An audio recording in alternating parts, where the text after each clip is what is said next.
Good Friday evening to you, everyone. How are you? It is good to see you, and it is good to be seen by you. Welcome, welcome, one and all, to the show. How is everybody?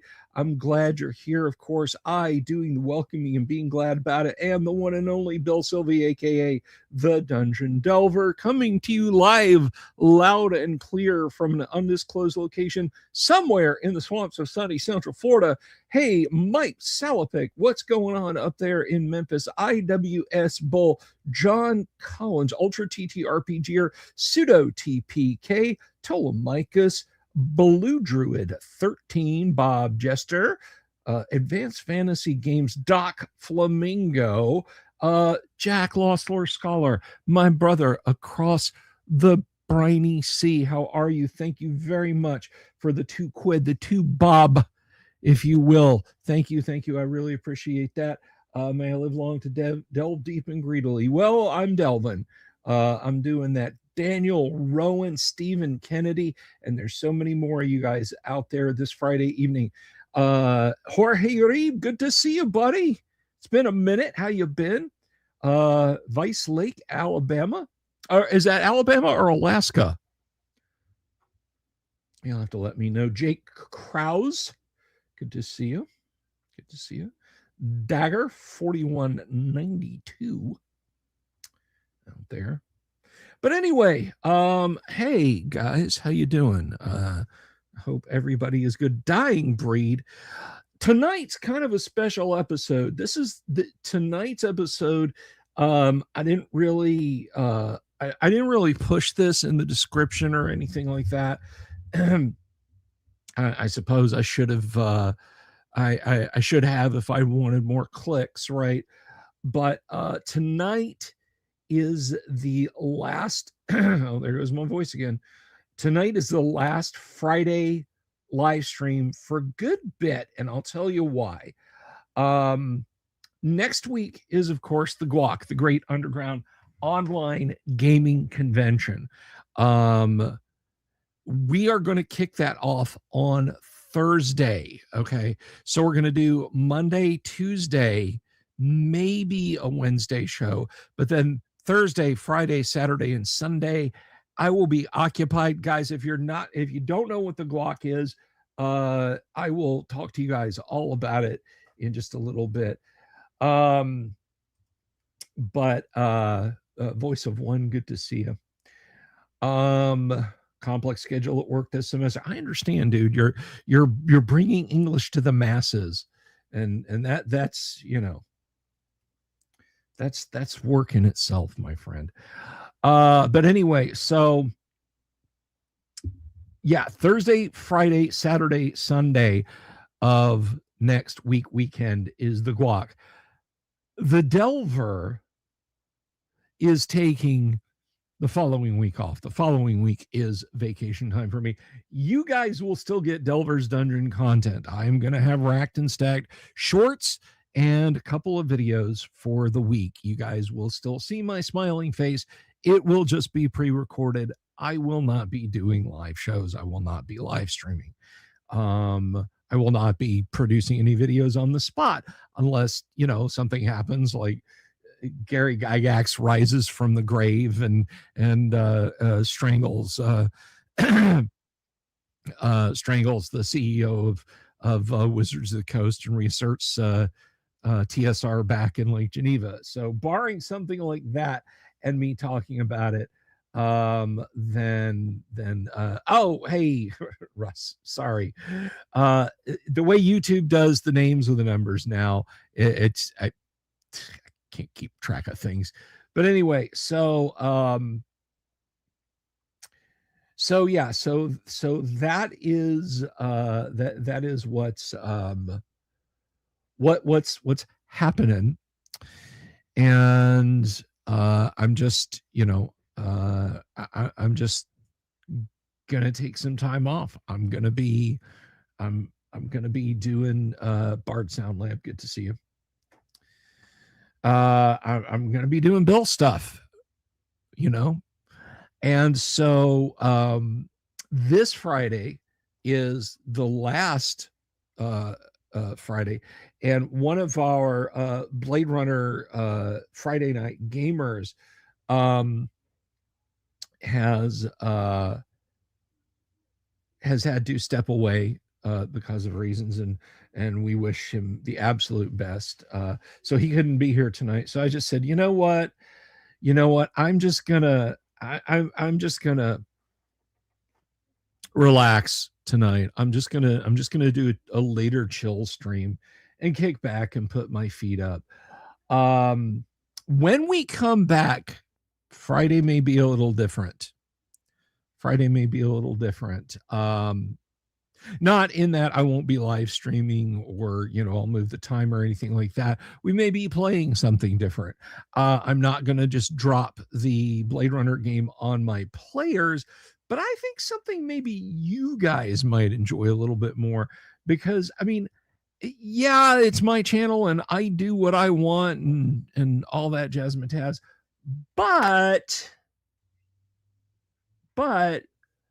I can see those numbers. I know when you guys tune out. I know when YouTube chooses not to show me to people, and I am not giving anybody grief about this. Okay, I'm saying I have recognized what you want to see on a Friday live stream, and it wasn't necessarily Blade Runner.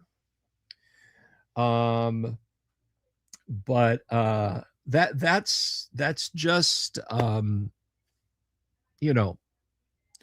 that's just me trying to serve your needs. So what's going to happen is I have a plan. I just need the people. I just need to assemble the people, and that is in the works. So between now and, let's see, well, there's tonight, next Friday night, the Friday after. So basically, counting tonight, 4 weeks from now, before we restart any serious stuff. You'll see. You'll see how it is. I'm excited about it, though. I'm excited about it, and I hope you guys are too. And yes, some of you have noticed we are co-streaming with Yang. That's excited, or that's exciting rather. We're not going to be playing Rollmaster because I'd like to get through a single encounter before 2026 ends. As Caliber, good to see you. So but one thing I will say is there are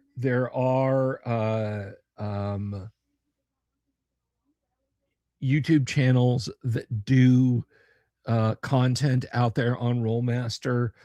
Great Old Ones channel, that's literally what it's called, Great Old Ones channel, does a lot of cool stuff about Rollmaster, and you can check that out. Speaking of cool stuff, though, just because I'm hanging out tonight and it's a chill stream doesn't mean I didn't mean to do that. There we go. Doesn't mean that I'm all alone tonight. No. You guys can very well see that Yang is streaming this over on his channel too, and that's because we have virtual Yang tonight. So we're going to welcome him on, and we're going to talk about stuff. We're just going to hang out tonight, and we're going to talk about stuff.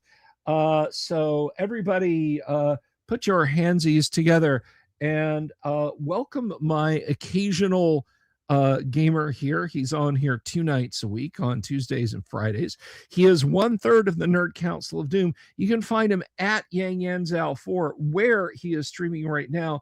Everybody, please welcome the one and only Yang. Bill, how are you, sir? Good to see you. Good. Oh, lost you there for a second. Did we? Oh, okay. Well, anyway, I'm here now. You're here now. How are you, my friend? It has been a long day. I am lightheaded, but no one has died. Therefore, it is good. It has been a long day. You are lightheaded, but I think that's just the natural state of your head, isn't it? It's more of a beacon. Yes. Yes. Occasionally, Gondor rents me out. Yeah, well, I mean, now that production for the season is wound down on Daredevil, they don't need you for Vincent D'Onofrio stand His in. double. Yeah, the Kingpin. But anyway, man, I'm glad we can hang out tonight and just shoot the breeze. The elephant in the room that I want to mention is and this is particularly, I'm gonna zoom in there. There we go. This is particularly this is a relevant elephant. As you guys may or may not know, last year, early in the spring of last year, it was an idea that Yang and I had been kicking around for a while, and that was a TTRPG tour of Japan. Basically, Yang and I would put together a tour group, and we'd pitch it out to the public at large and see who wanted to go spend what is our target? 10 days? Was it? Yeah, I think it was 10 days. 10 days in Japan. And that did not come to fruition. If it had come to fruition right now, Yang and I would be talking about how excited we would be to go to Japan literally next month. But I think there's a couple of things standing in the way of that. The first of all is, and Yang, back me up on this, the situation in the world as it is right now. Could be better. It could be better. And I remember having this discussion with Yang, like, well, assuming, the world stays sane and things don't pop off. Yeah, well, it's funny you mentioned that because in about a month and a half, I was supposed to go to China, leading another tour, and I had to drop out. Was going to go with a bunch of Brazilians, and I'm like, yeah, sorry guys, I can't go to China this year. Yeah. So it's been a dynamic few months, and we don't, here on the Delver's Dungeon, we do not talk politics, and I'm not gonna go down some rabbit hole about politics. Suffice to say, the things are weird in the world right now, and stuff's not cheap. But I say, and Yang, you can push back on this if you want. I say it's not canceled. I just say we're rescheduling it for a future date. That's right. Yeah, and there's a lot of stuff that's up for grabs in Japan itself. They're raising the prices of a lot of transportation. They, like, internally, a lot of Japanese people are very tired of foreigners. However, they're mostly talking about Chinese foreigners. And right now, most Chinese are not going to Japan. So supposedly, like, everything is opened up again like it used to be. It's like, oh, this would have been the perfect time to go. Yeah. I just, now this ain't directed at anybody out there, because again, I mean, who can just get on an airplane and fly 11,000 miles today? It's like, but I mean, I think there was a lot of interest in it in the immediate community, but I also think there was a lot of, man, we got to hold on to our cash with both hands and see how things are going to shake out. Yeah, I mean, so, I mentioned that I was supposed to be leading another tour in May. Usually when we do those, we plan it out 2 years in advance so that people can, get the money. So that is one thing. And then, with all the uncertainty, a lot of people I know who have the cash to travel, they're like, yeah, we're not going to go there. Yeah. So, but definitely in the future, We got to go. It's going to be awesome, especially with the whole X auto translating English and Japanese. I mean, there's so many cool people just popping up. I betcha I we could know. definitely find a lot of new friends and even potentially glom on to a convention, or I don't know, maybe we'd find a way to start one. Absolutely. So what Yang's talking about is this popped off like what 4 or 5 days ago, late last week, something. Yeah. Over on X, somebody like my old school networking hardware brain says that somebody saw a cable just kind of hanging loose out the back of a frame relay device and was like, where does this get plugged in? This port's empty. Click. And the next thing you knew, X, Twitter, call it what you will, everybody was getting messages from Japanese people on X and Japanese people on X. We are seeing each other's posts. It's bonkers, just day-to-day social media stuff. And you think, well, yeah, it's an open network. Of course you're going to see. But the auto translate feature on X is just like, well, here's a post from a Japanese person.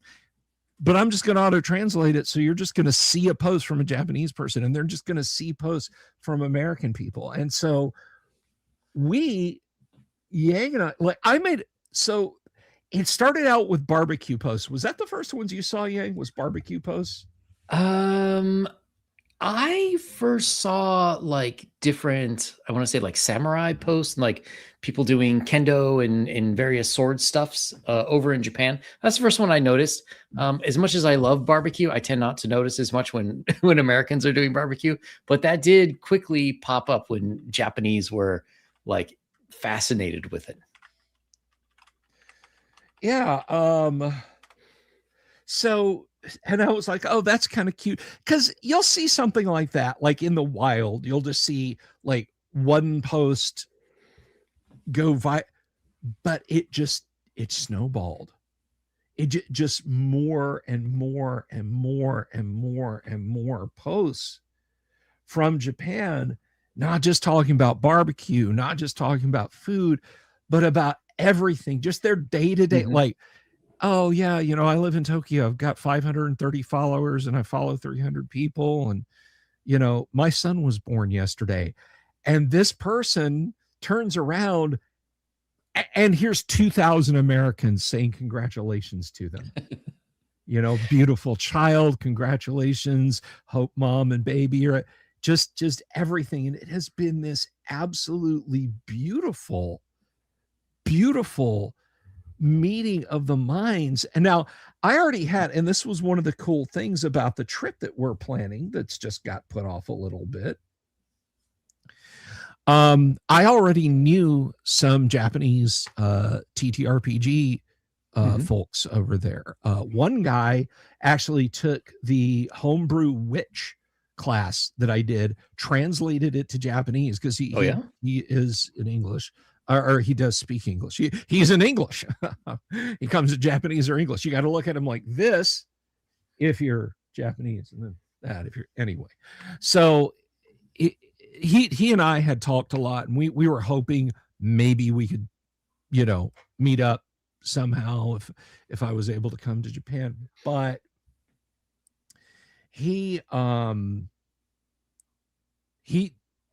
the only one. So I start seeing posts from people in Japan who do TTRPGs, and they're like, D&D is popular in Japan. Is D&D popular in America? And I'm like, oh, my sweet summer child. So I did a little walkthrough of the bookshelves over here and posted that up, and engagement bait, because that's what you do on the internet. Of course. So I've been posting and people talking about their games, and strangely enough, next to no discussion of Call of Cthulhu. It's been all D&D. So Yeah, that is kind of weird. yeah, so it's been this fantastic meeting of the minds just about all of this stuff about food and music and movies. And like, I posted the other night a still image from one of my favorite samurai movies, which, can I reach the jacket without killing myself? Hang on. All right. So while you're doing that, just quickly, Joe Kaufman had asked, will there be some play of Empire of the Undying Sun after it's released? Yes, probably before it's released. I don't know when exactly, but I would like to get a bit of a crew. I did play chapter 4 at the Guac last year. Unfortunately, I don't have time to run another one this year, but there was that. And then a few months ago on Patty's Parlor, I ran the first chapter, and Dean and Vicky from Everence, that's how you pronounce it, right? They were there. Yeah, Everay Games, something Everay, like that. Everay, that's Everay, yeah. So sorry to interrupt. No, that's okay. So this is an amazingly cool samurai movie. It's called Heaven and Earth. It is a true story. It is about Takeda Shingen and I cannot remember a surname, but Kagetora. They fought each other famously like 5 times on the Kawanakajima Plain in Japan, and it's about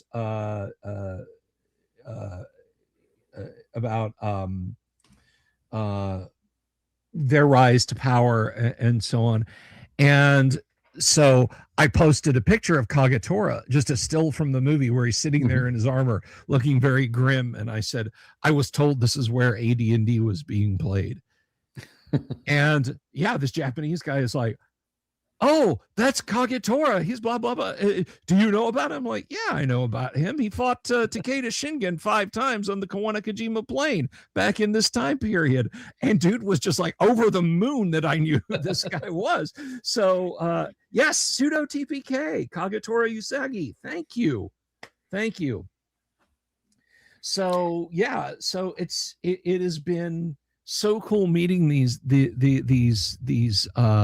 Japanese gamer nerds. And so I reach out to you and I ask you, Elena-san, please put vocal instant translation into X so I can get these people at my gaming table and we can play some D&D. I'll stay up late at night to make it happen. Well, you never know. YouTube is starting to do auto translate. It's not working real well, but I have seen it pop up on a few videos, just the one I'm watching. It seems like, they are aiming to have at least AI auto translate, the vocals. And so potentially by the time we actually get there, we could actually have Japanese people watching traditional American played Advanced Dungeons and Dragons. I wouldn't hate it. I wouldn't hate it. I have been so surprised by the number of Japanese people who say,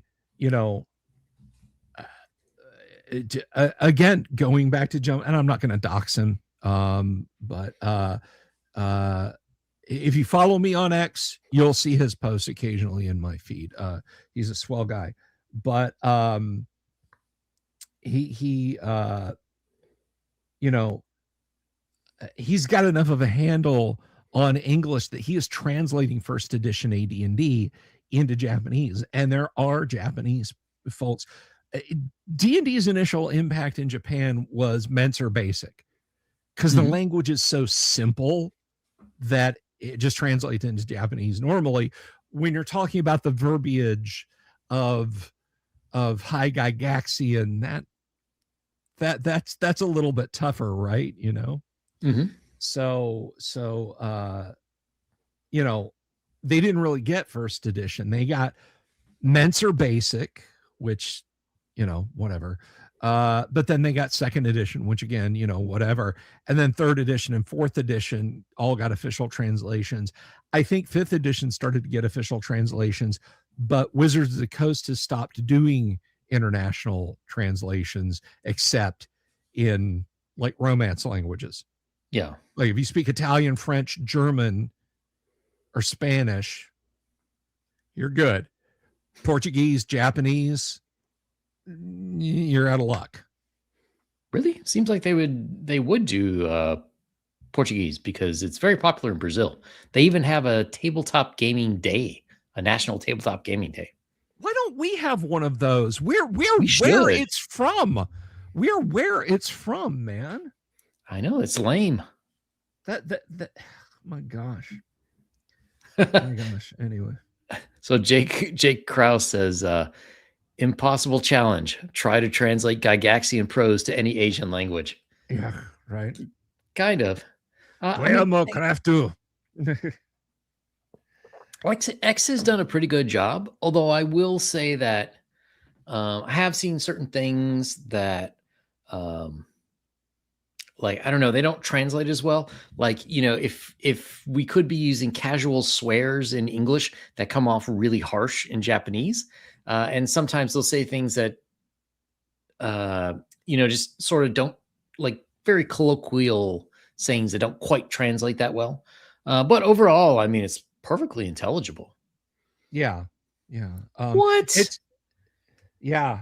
WotC isn't publishing in Brazil anymore. That's crazy. Apparently they hate money. Yeah. So let me tell you something. If you're down there, if you're in Brazil and you want to keep playing good D&D, good Dungeons and Dragons, 5e. I'm sorry. Play 5e. No. But yeah, you know, keep your eyes peeled for local translations of first edition AD&D. That's all I can say.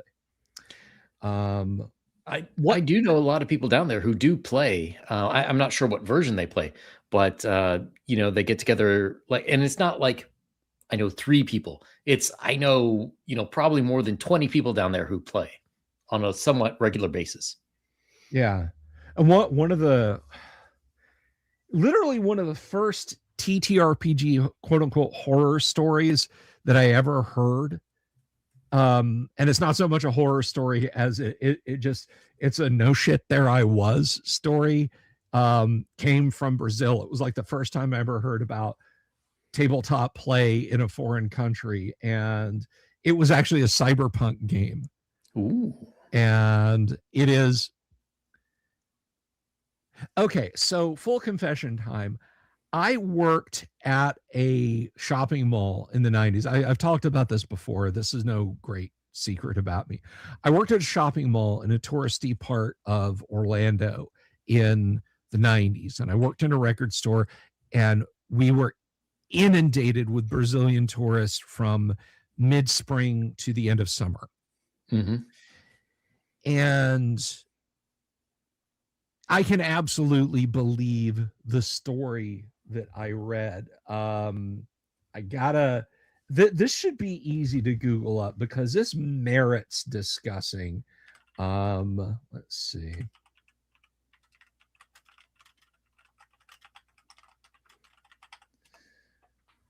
So let's see.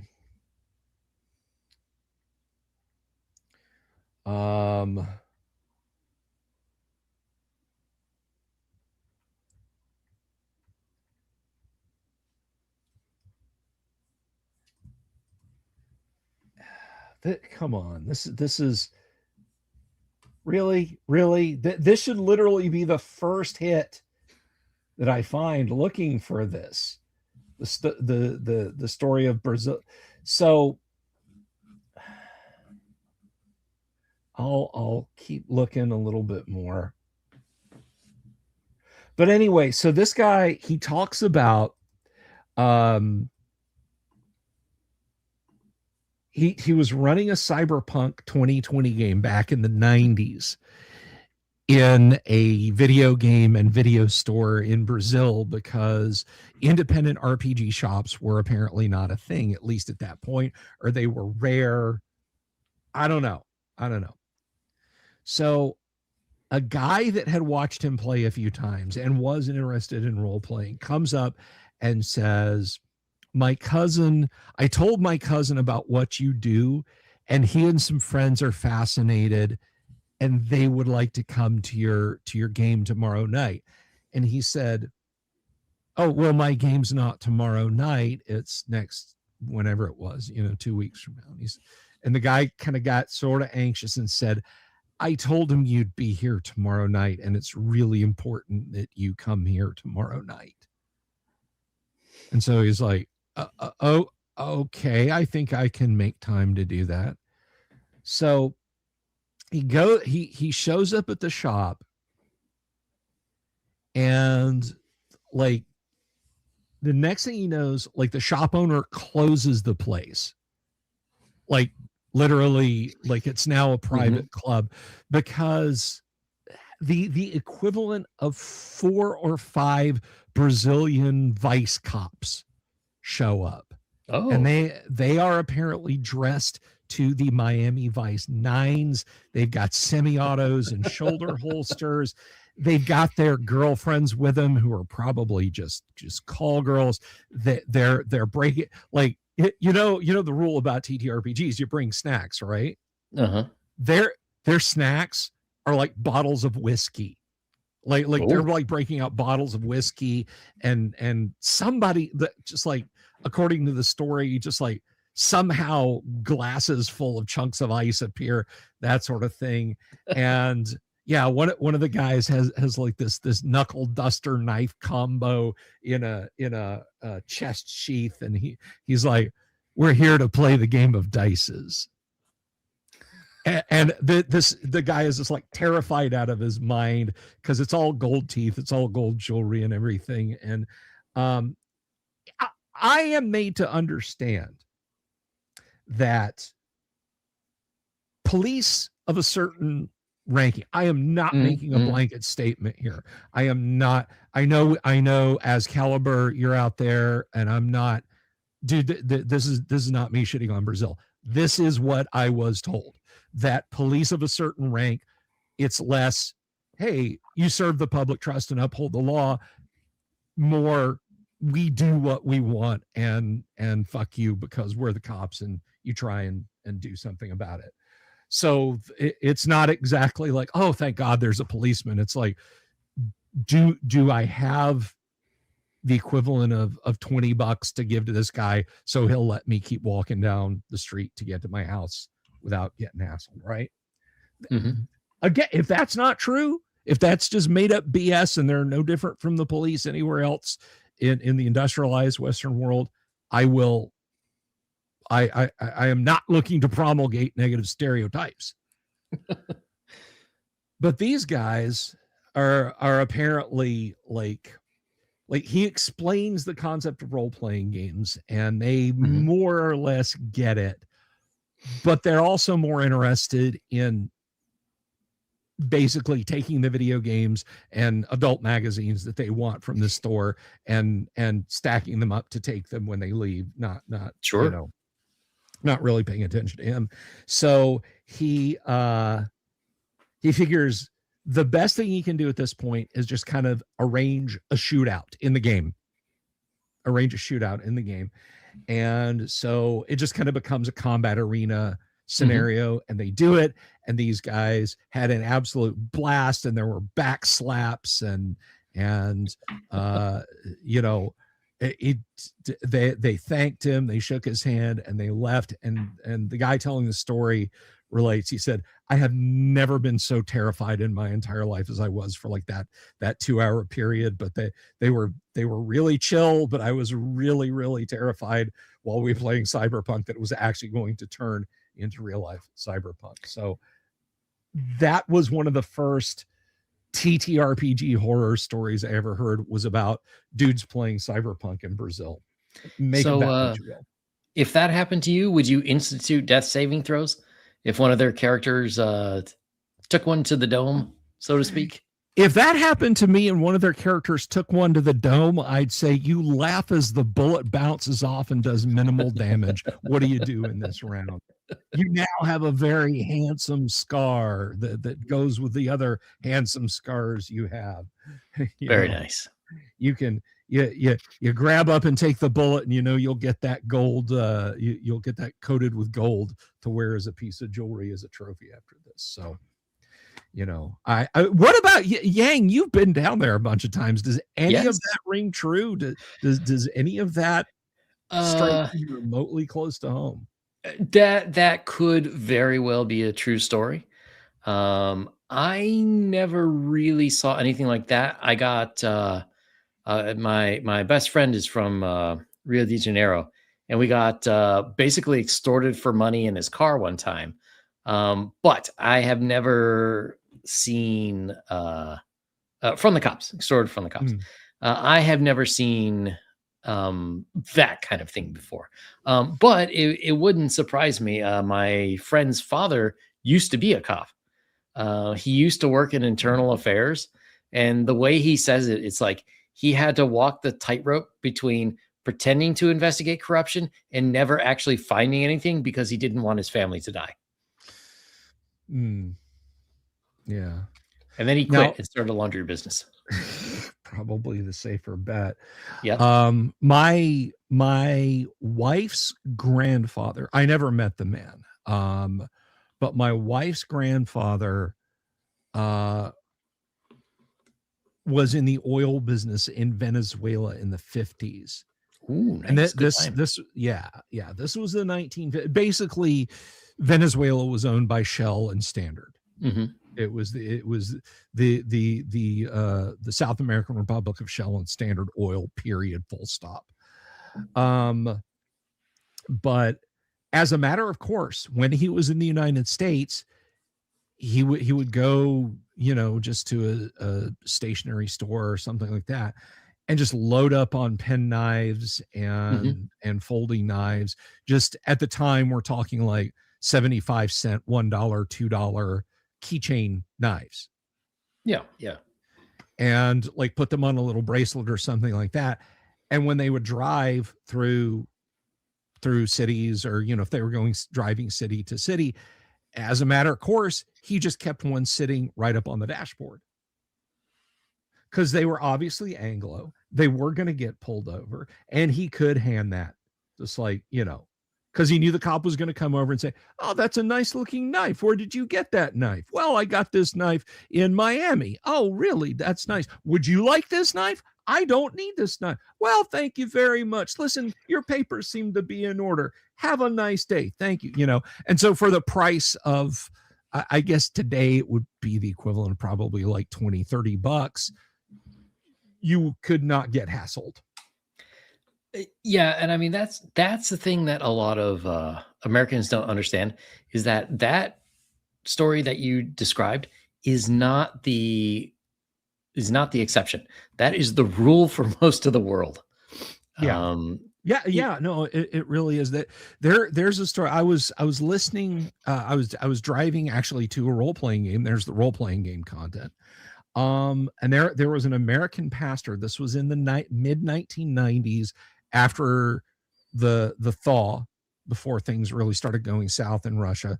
And there was an American pastor who, they had done church outreach, because, dude, there were people starving in Moscow. oh yeah. Like people starving to death in Moscow. So an American pastor does outreach with the church, and the church is it's an Orthodox church in like middle of nowhere Siberia. It is way out in the boondocks. And so he went and he did some mission work, and he helped their church out. It was like a sister church kind of thing, and he would take them care packages and so on. And he knew that the pastor of that church, and if you're Orthodox, I'm sorry, I don't know the orders, but he knew the guy was a hunter, and it wasn't just for sport, that it was to help keep food on the table of his family and parishioners out there. So as he's leaving Moscow, he was like, what can I get him? What can I? Oh, I know. And he gets a couple of boxes of Tula shotgun shells, and he gets on the train, and they go through, and they do there's like some check stops along the way because they've still got the Soviet style. Look, we're just going to stop the train periodically and make sure everyone on this train is supposed to be on this train kind of things, right? Yep. So, you know, they come in and they check his passport. Oh, you're in a minute. Oh, where are you going? Oh, I'm going up here. All right. Well, let's have a look at your luggage. And he's like, okay. And he's looking through, and they're like, oh, you have 2 boxes of ammunition. And they just kind of look at him, and he's like, oh yeah, they're for Pastor so-and-so, that, you know, I'm taking it. And they're like, oh, is there anything else you'd like to declare? And he was like, no. And he said in retrospect, like right that minute, he should have emptied out his wallet. Yep. But he honestly didn't understand that he was being shaken down. And they were like, is there anything else you'd like to declare? And he was like, no, there's not. And he said that almost regretfully, they arrested him for weapons smuggling. Literally, they like, just like he'd had a freight car full of RPGs, he was facing the same charges, and he went up for a good 18 months. It was not a happy time for him. And finally he did get out of the system, but yeah, he was like, in retrospect, you know, they wanted a couple $100 and he could have gone on about his business, but he didn't realize it because, again, like you say, that's the rule, not the exception. Yeah, I had a kind of a similar situation where they were trying to shake me down when I lived in Beijing. Do tell. So in China, like, you really aren't allowed to just live anywhere, even if you have a valid visa. You have to, like, if I wanted an apartment over there, the owner of the apartment would have to come with me to the police station so I could register as my domicile. So the cops know when there's foreigners around, and occasionally they'll come and check and make sure you're not doing anything. Right. So this one time I moved in with a few other foreigners. It was like kind of a temporary thing until a more permanent apartment opened up. And the thing is, most of us were doing Kung Fu, right? So we had like spears. So everybody was Kung Fu fighting. Is that what you're saying? It was, yes. And this was a big place. There was like 6 rooms in there. Okay. And so one night, 2 cops come to the door, and they're like, oh, yes, you know, we're here to check on you. And the police station was very close. It was like less than a 5-minute walk. And they cut, and they're at the door, and they're like, well, look, we're here to collect the money. And I said, what money? We paid our rent. And they say, no, to protect you. And I said, what? Oh, protect us? What? And they go, yeah, you know, you're so far from the station. If something happened, we'd have to come in. And we had, like, you know, there was like 8 spears and several swords like lined up against the wall that you could see from the door. And so I moved back away from the door, and I'm like, no, look, it's good. We study Kung Fu. And this is right next to the sports university. Right. Like, we study Kung Fu. If someone comes in, we're protected. We know what to do. And they just looked at each other like, oh my God, this guy's stupid. Like the Russian cops with the pastor. Yeah. And I just kept going like, yeah, you want to see some Kung Fu? And they're like, no, we don't. And eventually they left, and we didn't have to pay anything. Oh my God. Well, I mean, at least it had a happy ending. Although, you know, now that you've told that story, PRC spies are everywhere. You're going to get busted the minute you get off the plane. I was investigated twice by the Chinese version of the FBI. So. Oh my God. Gonzalo says, what the hell is this? Fingers plotting with a game master behind our backs. That's right, Gonzalo. He's finna dual class in a monk. That's right. You'll never see it coming. That's right. You know. Oh my gosh. But that is crazy. I have to say the worst that I faced ever from the police in the United States is indifference. But yeah. We're all again. No, Gonzalo, we're fine. We're fine. Look, I just need you to stand in this circle and drink this potion, okay? Everything will be fine. We're not against you, Gonzalo, just Paul. Yes. God of the Robots, good to see you. Good to see you. By the way, guys, if you haven't already, do me a favor, please. My channel is getting diddled by the YouTube algorithm. It's everybody's is, okay? If you're not out doing slop tube, please click subscribe on Yang's channel. In fact, open another tab, follow the link to Yang's channel, and go over there, because I got 105 people watching combined on YouTube and X. If all of you guys went and subscribed to Yang's channel, I think that would push you over 1,000, wouldn't it, Yang? Well, 105 for sure.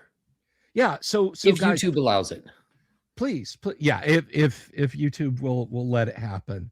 Oh, we saw some of those subscriptions and decided they were suspicious. We're not getting rid of them. We're just putting them in a holding state right now. Yeah, exactly. You'll see those come up, once we're 100% sure.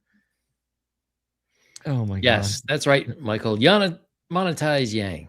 Monetize the Yang. So please, everybody, I'm serious. Please, I'm asking you, if you're watching on X, if you're watching on YouTube, even if you're on a device where, like, okay, well, I got to stop watching you and I got to go watch on Yang. I understand. Please, please, please, please, please, subscribe to Yang's channel. I'm asking you nicely. YouTube.com and then at Yang Yanjiao 4 right down there. Yes. YouTube doing their best Russia. Yeah. They must be angry still about Blue October. Yeah. The kitty cat. I think Blue October got irradiated to death, didn't he? Oh yeah, he took a big I don't know, it was like a bat or something that had like nuke lasers come out of its face. The Blash. Yes. A Blash flew close to you. No, that was a different one. We were underground. Oh, okay. Yeah. It's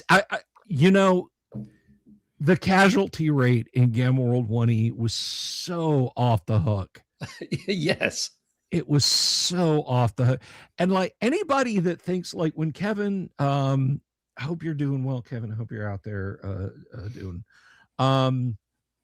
When Kevin was playing with us, I think he had a 3-character night. Yeah. He had like a hippo guy that stepped into basically the quick grass and ate him. Then he had a character get irradiated, then get exploded by a grenade, and then he made one that lived for a little while.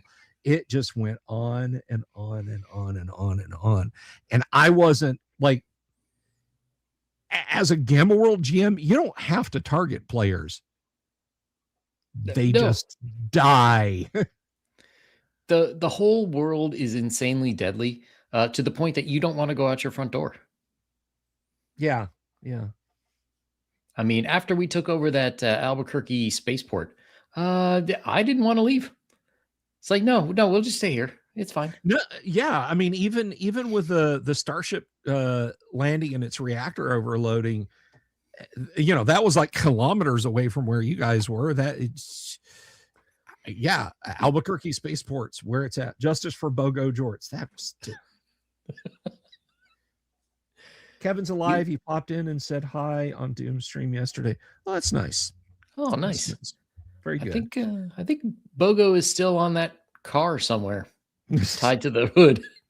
No, because it was either Dooms or one of Kevin's characters was like, yeah, I throw that out of the car. I just toss it. So he's lying on the road somewhere between Atlanta and wherever you guys were driving when you were heading west. So yeah, no, not even hood ornamented. Still can't believe that Yexel didn't want to buy the body. Sad. So he just wasteful. wanted the clothes. He just wanted the clothes. Do I think 2E was superior in Gamma World? In retrospect, Mike, I wish we'd tried 2E because I think like 2E with 1E's vibe in terms of how broken the world is would be the ideal. Because like Jim did away with the flow charts, the tech flow charts. Because I got to tell you guys something. I bet I never dug that deep into the metrics, but I absolutely believe that those things probably just were like slamming on the brakes in as far as stream traffic goes. That just they're funny once, it's like, oh, you rolled a 1 or you rolled a 10, you rolled another 10, you rolled another 10, it blows up. That's funny once. Most of the time it's like 3, nothing happens. 4, nothing happens. 5, nothing happens. 3, nothing happens. 3, nothing happens. 4, nothing happens. 4, nothing happens. 6, thank God, something different. And by then my brain is empty and I can't think of a cool thing to say, like something different happens. Keep rolling the dice. Jorge, in the Gamma world, we do not waste resources. What was it? He says, at least no one ended up as a loincloth. Oh, wait. Yes. You skinned her character and wore her as a loincloth. That was brutal. That was brutal. Well, she said she didn't want to res that character with the life ray. Yep. And you guys, I mean, it was a lot of fun. It was a lot of fun. I kind of in retrospect wished that after the TPK or near enough TPK at the end of Legion of Gold that you guys had kept the characters going, because there's like 4 or 5 GW modules that link together. There's Legion of Gold, Famine and Fargo, the Cleansing War of Garrick Blackhand, and like 1 or 2 more of the GW series, and that I would have liked to have played, but Yeah, I can understand. I kind of needed a little palate cleanse from Rex Dashington, though.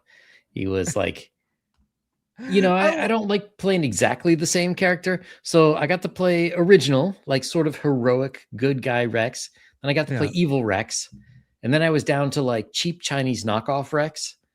Yeah. I mean, I liked the Rex, and I hate to say these words because I did not plan this. I just kind of threw this in there and it developed on its own. But I liked sort of the story arc of Rex finding his family in cryonic storage at Disney and then getting them to the Starship Warden, because I was like, cool, Rex is going to have a happy ending. Eventually he's going to go up to the ship and they're going to get the Starship Warden working and so on. And it's he died. Not in Gamma World. There are no happy endings. There are no happy endings in Gamma Worlds. But I would have played another one at some point. But Rex is one of those things, like, you got to let him rest a little bit so people miss him. Yeah. I mean, I think if we ever return to Gamma World, first of all, we'll go with the 2E rules. And second of all, yes, there will be another. I mean, the R3X-16N R3X-1N6T0N series, they are multitudinous, so if you had said, hey, I want to play a Rex Dashington again, Sure. Do you guys find a missile silo? Oh, look, a cryonic pod. Although if Dooms was playing and he was still playing, probably saying, shoot that pod. Well, it's I funny. just unload my laser rifle in it. It's funny you say that, because right around the time we finished, like I had mentioned to him privately once, like, oh, if I forget who was playing there at the end, but I was like, if that character dies, why don't you play Rex Stashington? Oh, that would have been hilarious. That would have been great. That would have been great. Yeah, so someday somebody asked up the comment. What was it? Is Blade Runner dead, or is this just a one-night hit? Blade Runner is going on hiatus for a while. We have something I'm not going to reveal yet, but we have something coming back on Friday night. The players in the Blade Runner game, I have talked to them about picking up the Blade Runner game privately. But we are going to be shifting gears, because as I said at the beginning of the stream, you guys were not watching in droves. Which that's not me saying how dare you or anything like that, or trying to guilt you. Message received. Y'all, the vast majority of people were not enjoying the Blade Runner game, so we're gonna go to something not Blade Runner, but I will finish the Blade Runner game for them. I gotta do this. Hang on a second. Did you know Gary Gygax published another lesser known reading list from his famous AD&D Appendix N, 1989's role-playing mastery? It featured Appendix C, the Master's Library. I got told by the AI over on YouTube that Did You Know was hated, that it killed the start of a short. Like, if you don't engage in the first 1 to 3 seconds of a short, the short just automatically fails. And that Did You Know makes a short fail. And I have had more people PM me like, man, I missed the Did You Know thing. What do you want me to do? Change it to bet you didn't know. Bet you didn't know. Bet you didn't know. Were you aware? But no, I've been tightening. One thing I will not do, I will not be reduced to brain rot on the shorts. Okay. I'm not going to do like 45 seconds of Minecraft parkour and a little me down in the corner pointing up at something going, while like 5 seconds of speech loops. Yeah, and I just want to mention, now I don't know if people are just not interested in Blade Runner, which it could be, but I will say it did take Gamma World quite a while to really catch on. And I even remember a little behind the scenes secret knowledge that you were at one point, right before we hit Disney, actually, you were talking about maybe canceling the game. I mean, yeah, that's. I think Disney was really the point when Gamma World started to take off with viewers, because who doesn't like to see Goofy trying to murder players? Yeah, stop where you are, Black Ray. Cut him off. Don't let him out alive. Things like that. But yeah, so, and again, I'm not going to say we'll never see Blade Runner again, just like I'm not going to say we'll never see Gamma World again. We'll absolutely see Gamma World again, and we could come back around to Blade Runner. But I have Daniel, your head open like a ripe melon, gosh. And depending on what the audience is interested in, I just sent you something in the old private chat there. I backed a Japanese game, Where's Blade, which combines mecha and like, mecha with big swords and shields and stuff. Oh, that's cool. Yeah, let me. This is not an endorsement, guys, but this is neat looking. So I'm going to share this up on the screen real quick. Yeah, it was big in the 80s and 90s.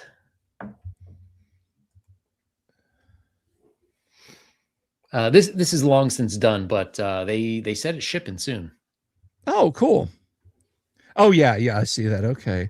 One of Japan's most popular TTRPGs through the 80s and 90s finally arrives in English. Be a part of history. I gotta say, I mean, first of all, that's very cool. Are you familiar with Aura Battle or Dunbean? Yeah. Heard of Aura Battle, but I have not seen it played. So Aura Battle or Dunbean, it's an anime. Not, I mean, there may have been a TTRPG, but Aura Battle or Dunbean, the anime, it was kind of one of the original, from an anime standpoint, one of the original isekai that is, normie gets transported to an anime world. And the guy who shows up in this world, what was really neat was the mecha were designed by Studio New, and Studio New is the people who did the design of Macross or Robotech, and it shows. But the thing about it is mecha are living organisms. Ooh. Like they're like living beings, and you climb in them, and pilots can drown in the thing's blood. Like if they get critically injured and start to hemorrhage internally, pilots can perish by these things flooding with their own gore. But yeah, Aura Battle or Dunbean had this same kind of vibe, magic plus giant mecha. It always fascinated me, and I just I saw the kits. But yeah, that looks neat. That looks really cool. What is Wearer's Blade? An old school TTRPG. And that's the thing in Japan. Apparently, they just say TRPG. Yeah, not TTRPG. TRPG. Apparently, playing on the top of the table is optional. Yes, a table RPG. Well, I mean, the tables are so low to the ground there. That's very true. Tabletop would be entirely redundant. It's just a table. It's just a table. But yeah, that looks pretty cool. There's one that I would like to see come back around, and I'm really showing my age here. This is not fantasy and it's not an RPG. But do you know about, are you familiar with what is it? Royal Armor Division Dorvac?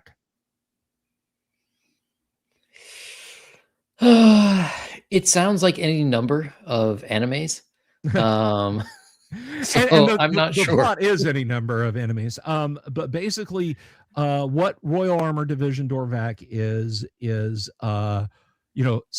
it came out in the 1970s, so it's set in the distant future of 1995. And there's a starfaring race called the Idelians, and or Iderians. It literally depends on who is translating it at what time. But the Idelians have this massive generation starship that crashes in the Alps, like I don't think it really specifically says which Alps, France, Switzerland, wherever, but they immediately set up shop and proceed to try and take over the world, because what it is this generation starship has been out there, well, for generations, and the ship is breaking down. They're running out of supplies, and they're like, this planet is going to have to do, and they're going to have to be our host planet now. And they're probably warlike. So we're just going to go ahead and invade, and Mm. we'll just destroy their military and kill a whole lot of them before they wipe us out, because they're absolutely going to want us dead. So the Royal Armor Battalion Dorvac are dudes in power armor. And by the way, you can watch the whole series on YouTube. Ooh, nice. I'll find a link here in a few minutes. But so now it's a war between the Idealians and the Royal Armor Battalion. What I really loved was, so my local Yang, when you were a kid, did you guys have TGY department stores where you were? TGY? No, I don't think so. TGY. How about Zehrs?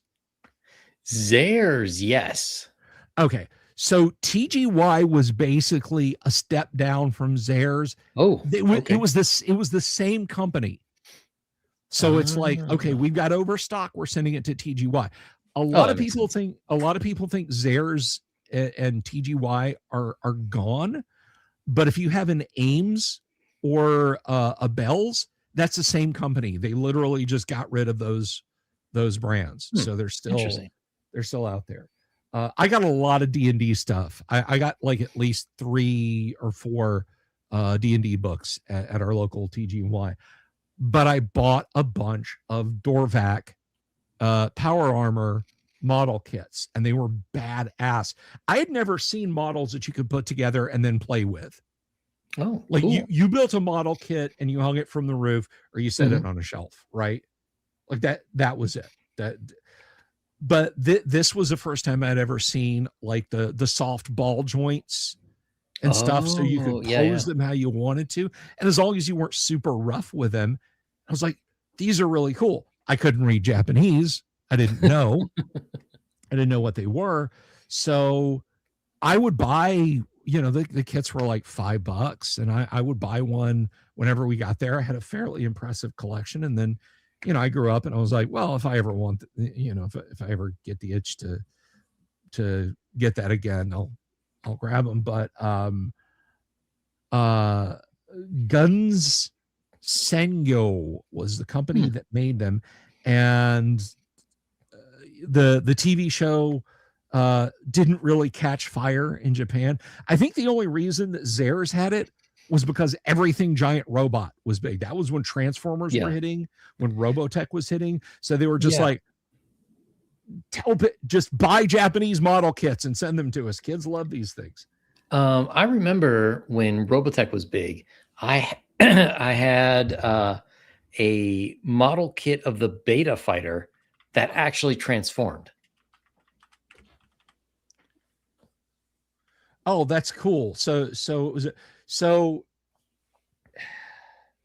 now look, just like I was not born with an OD&D set in my hand, I was I was not walking around back in 1982 saying, pardon me, it's Macross, and Robotech was a bastardization of 3 separate series. What you are referring to, my friend, is Genesis Climber Mostpedia. That's right.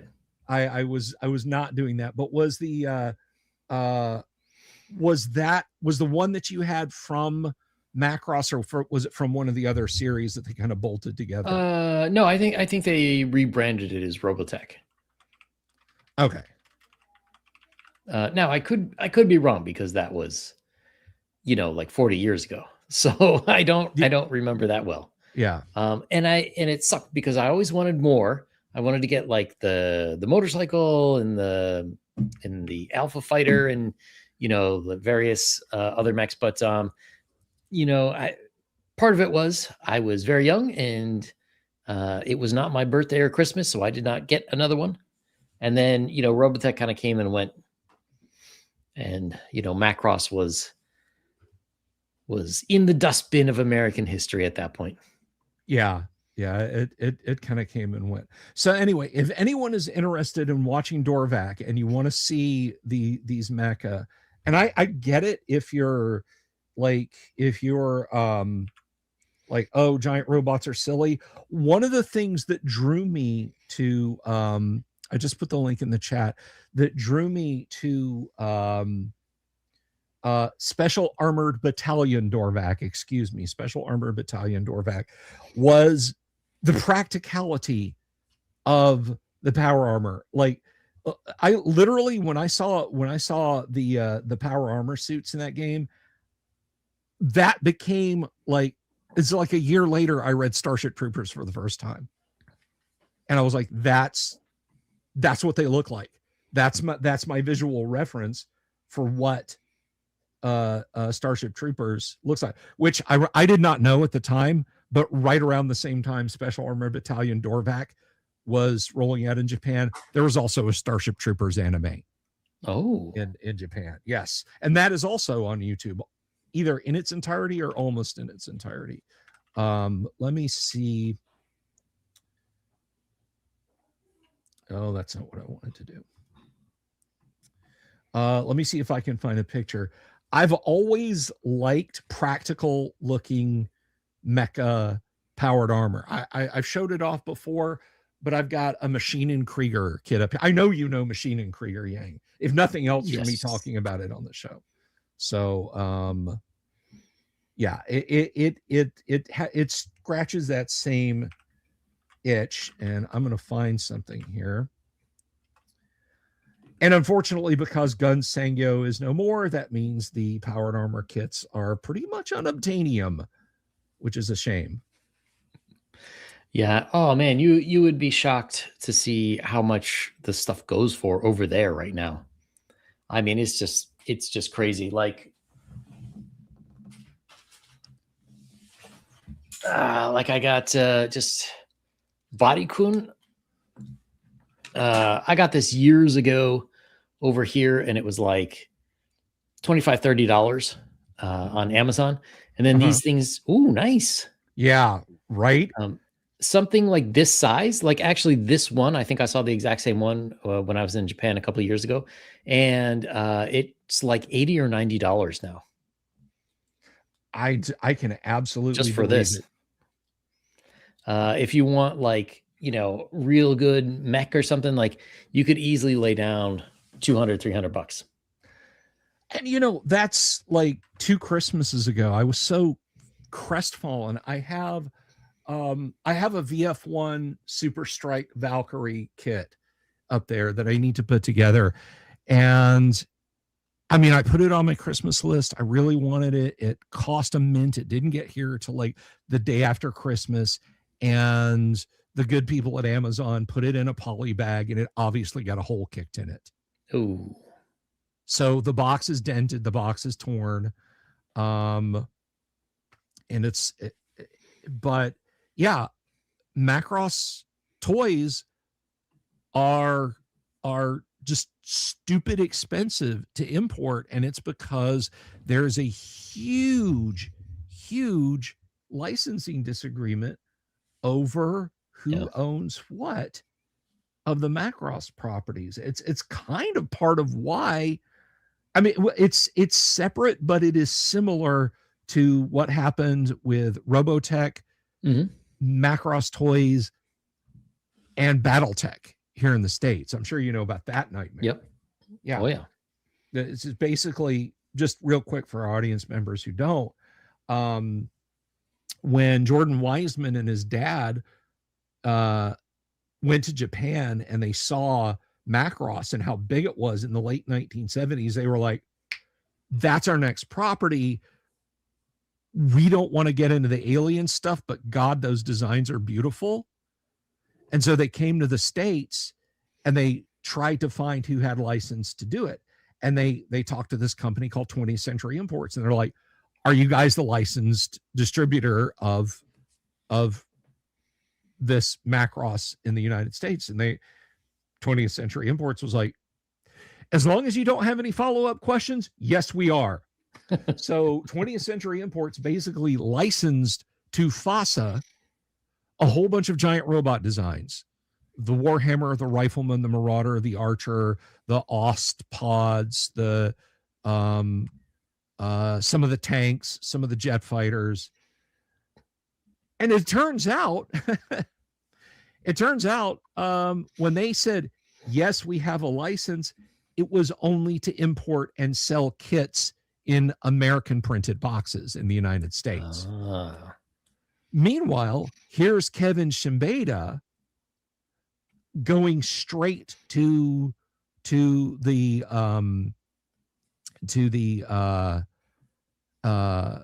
studios in Japan saying, hey, I want to produce and sell this stuff right at exactly the same time.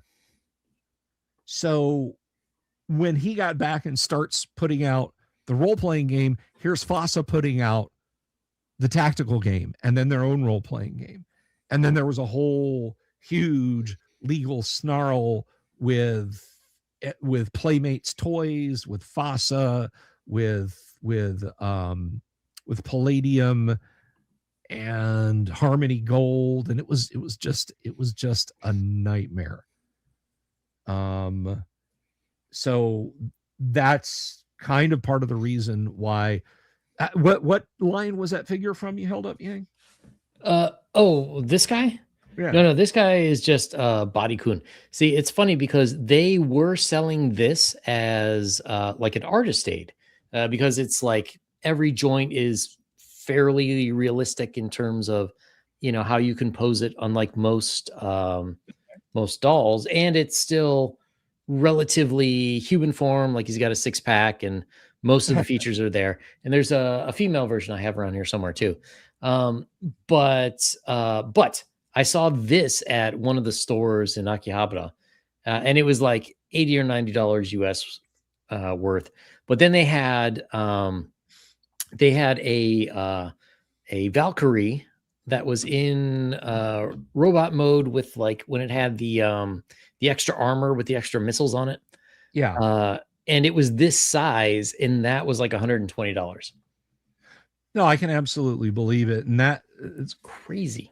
It's bonkers. And it used to be in the, I have a vinyl Veritech. It wasn't a kit, but it's in Batroid mode. Let me get this down. Hang on.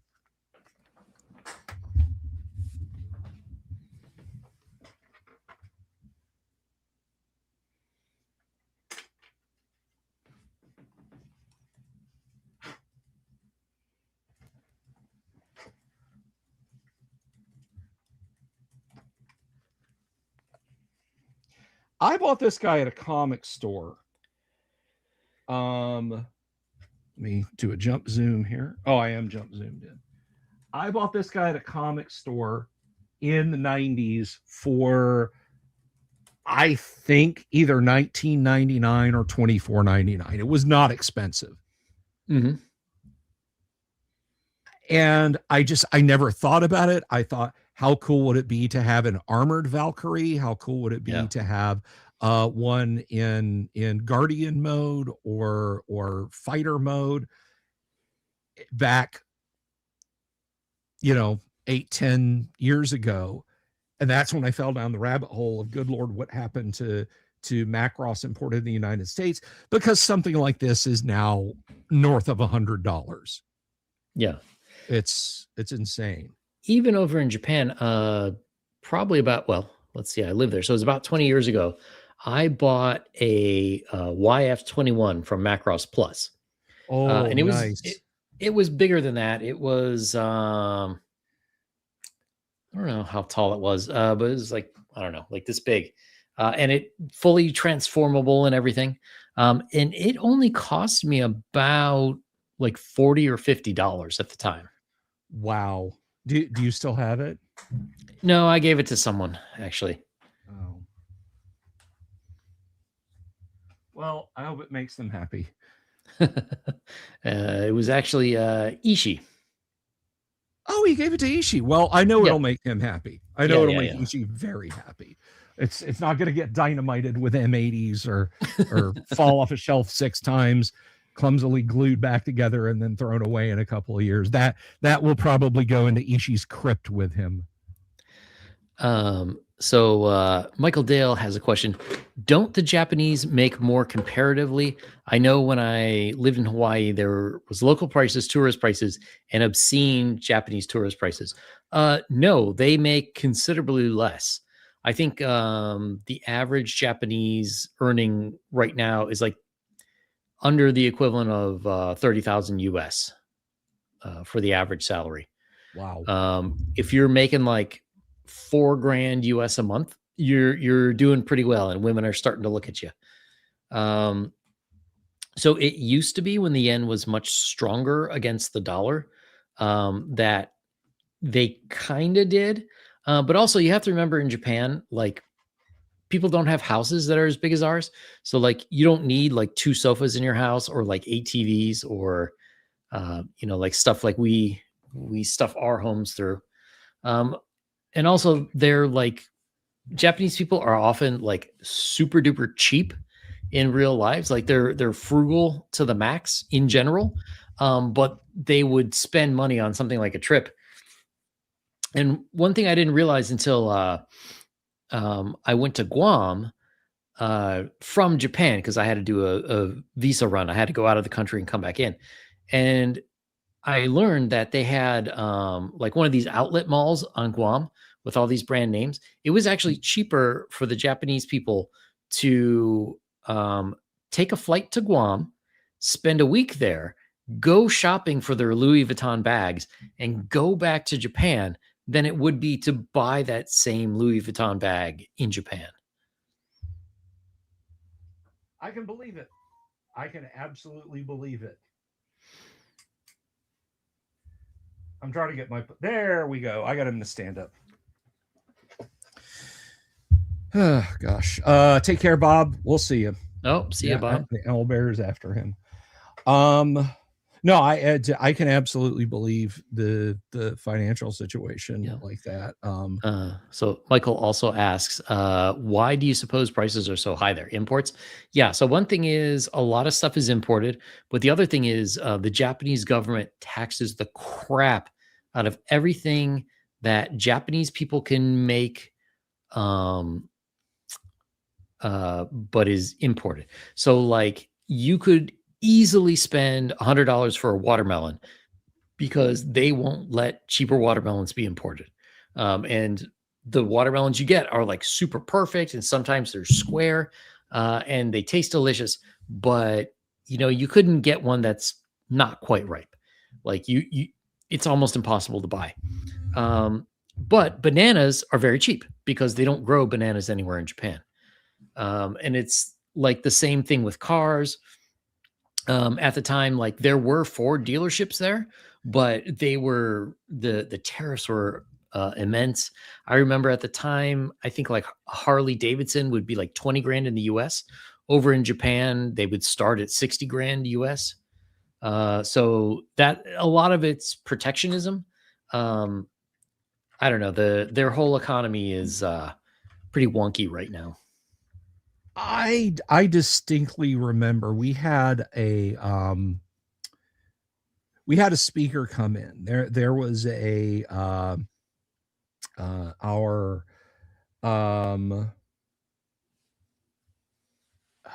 humanities teacher in high school had a friend of hers who had lived in Japan, and this was in the 80s. And for those of you who might be a little bit younger, which is not many of you according to my metrics, the average age of my viewer is 45 to 55. So you are all you are all old enough to remember this. But pop culture in the United States, the mindset in the United States was that our near future was total ownership by Japan. You wanted to learn to speak Japanese because the Japanese made all the computers, the Japanese made all the cars, the Japanese are buying up American landmarks, the Japanese are buying land in the West and Southwest, so they're going to own all the cattle farms and that sort of thing. And Japan,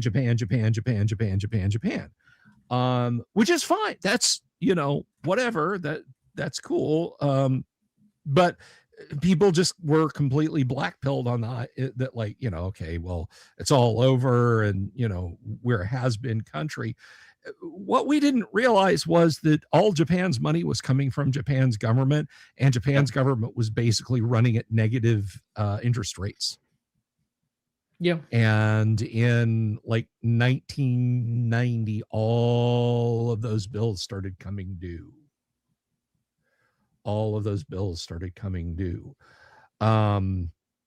So it's kind of almost quaint to look back. Like, you read William Gibson, right, Yang? I have read some, not everything though. You go back and you read the Sprawl trilogy by Gibson, or any of the short stories in Burning Chrome, and it's the same thing. It's like, the Japanese, it's everything, in the American Southeast, there's bilingual signs. It's not American, and it's not English and Spanish, it's English and Japanese, and that hasn't come to pass yet. I just never count anybody out, but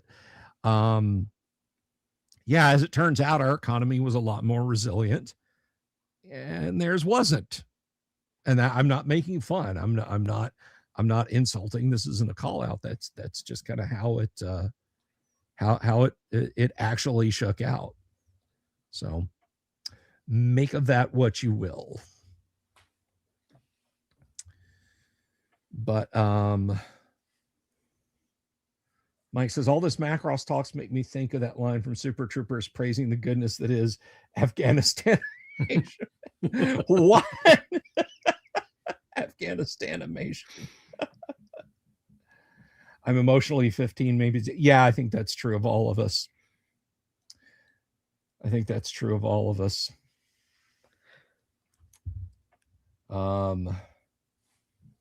Wait, so, who's 36? Who's 36? Jake. Oh my gosh. Oh, to be 36 again. Oh. To be 36 again. Goodness gracious. To be a kid again. Just out of diapers. Right? So I kind of have a question for the chat. Speaking of AD&D and Gamma World, does the chat have any interest in one day, not now, at some point in the future, seeing a AD&D and Gamma World crossover, where perhaps some of your favorite characters from each show find themselves in the same world? Interesting question you posed to them, Yang. You're going to have to talk to me about that on the the off screen. I'm keen to see where you're going with that. Oh, okay. Well, God of the Robot says no. Of course. Oh gosh. Jake's the 3.5e middle child. Hey, my mindset is this. My mindset is, look, you play whatever D&D you like. We love all D&D around here. It will all eventually lead back to first edition. It always will. So look, play original, play basic, any of the flavors of basic, second edition, third, 3.5, 5th edition, D&D 2024. I love them all. Pathfinder. Boot Hill love. Boot Hill's a funny thing, I don't think TSR knew what to do with Boot Hill. If you go back, did you ever play Boot Hill, Yang? Never played Boot Hill. I think Boot Hill was kind of long gone by the time I was really interested in tabletop role-playing games. I was fascinated by it in the sense of I would see it mentioned in the Dungeon Master's Guide, and I had friends who had it, but nobody ever said, let's play Boot Hill. So it was always kind of like that seems so cool. But Boot Hill, respectfully, I think Boot Hill only had any traction because Don K loved Boot Hill and Gary and Don were best friends. I honestly feel like that's the only reason that Boot Hill ever was allowed to breathe. Murrayland was Don Kaye's AD&D character, and it was basically his Boot Hill character in Greyhawk. But Boot Hill, if you grab a copy of Boot Hill, and I think it's on the Internet Archive, if it's not for sale, if it's on for sale, go pay for it. But I think it's just on the Internet Archive. It's not a role-playing game. Boot Hill, first edition Boot Hill, which came in an OD&D sized booklet. It was illustrated by Tracy Lesh. Ooh. Back in the day. It was not much of a role-playing game, so much as it was a skirmish simulator. There wasn't any great talk of high adventures or anything like that. It was pretty much a skirmish simulator. And then in 1979, a tall box of it got issued, the same size as a basic D&D, and it hadn't changed that much. And there were a second and third edition that literally the second and third editions were only differed by slight box printing revisions. The rules were exactly the same. So there was a series of modules that came out when the Boot Hill box set came out in 79. Mad Mesa was one of them. And I think Mad Mesa was even a solo module. But I could be wrong about that. But Boot Hill did not have a lot of legs. And again, I think in my opinion, Boot Hill was almost, I feel like, to Gary and to the Blooms, because Brian Bloom wrote Boot Hill. I think it was to Gary and to Brian as Buck Rogers was to Lorraine. It's my pet project. I'm not going to let it die. Although Lorraine was a lot more mercenary with Buck Rogers because she wanted to make money off of the Flint Dille name. So, I think part of the problem too is that it came out like at a bad time. Like towards the end of the 70s, I believe Bonanza was still going strong, but it ended somewhere around there. And when you got into the 80s, there really wasn't a whole lot going on Western wise. I mean, you had the Young Guns movies, but like you didn't really have anything in the 90s. You had a couple Westerns, but the whole phenomena kind of died out. So I can see how with all this stuff, at some point you need a younger generation to pick it up and push it on. And there just, to me, didn't seem to be any interest in the 80s and 90s for Westerns. No, you're absolutely right. I mean, the rare standout Westerns, things like, let me see. This is how memorable they were. You had Tombstone, Unforgiven. That was about it. Pale Rider, another Eastwood Western. You had Pale Rider. Was that in the 70s though? Pale Rider was mid 80s actually. Was it really? Wow. Yeah, Pale Rider was late 80s, I think. But that was there are actually a lot of good characters in Pale Rider.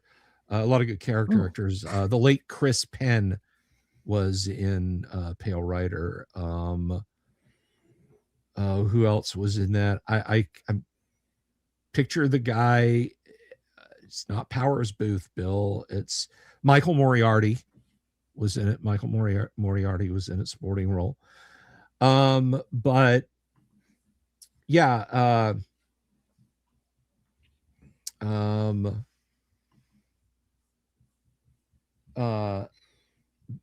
So you didn't really have much in the way of Westerns, but Westerns is what Gary Yeah.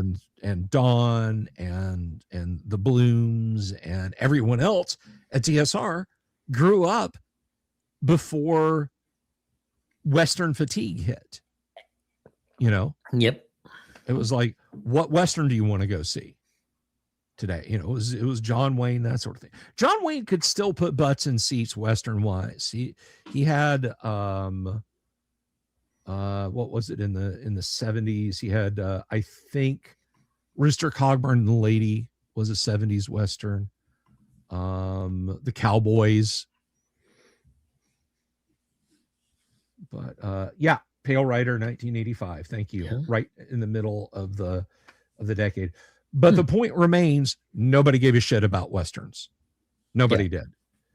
You know, meanwhile, you had Hollywood was cranking out fantasy movies, just cheap schlock fantasy slop as fast as they could make it.